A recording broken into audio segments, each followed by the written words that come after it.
estate planning is not just about the distributing of the assets, but it's also about that, preserving of this family harmony, ensure Absolutely.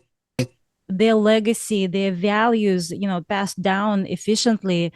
This sometimes involves addressing complex, financial dynamics and family dynamics, particularly in a blended family or when you're dealing with a business continuation. Karen, what can a woman do to ensure that smooth transition? Maybe Yeah. trying to minimize potentially conflicts among their beneficiaries.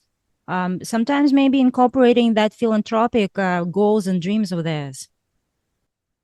Yeah. I mean, I've had this conversation so many times with so many different people. I've had this problem myself. Okay. I have my spouse has other children from prior marriages.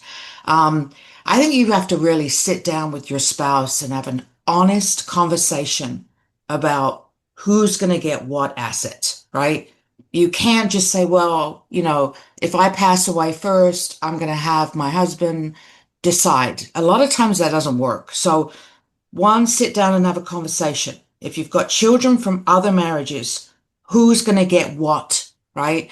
And a lot of times you don't want to liquidate assets. A lot of times you want to leave a certain amount to a certain child and a certain amount to another child. So in my particular case, again, we have a trust, and in the trust, it specifically specifies what child gets what of what asset.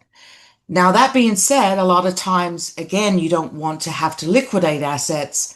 So a lot of times, clients that I've worked with will like use a life insurance policy and say, this life insurance policy is going to go to this child, right?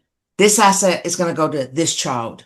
These things, and it doesn't always mean money, it could be property, right? It could be personal assets are going to go to this child. So if anything, a woman should discuss with her husband or her spouse who's going to get what and put it in writing, right? It's got to be written down somewhere. And again, I keep using the word trust. It could be in a will. It doesn't matter, one or the other, but it's got to be written down somewhere so that the spouse that survives knows exactly what the other spouses wanted.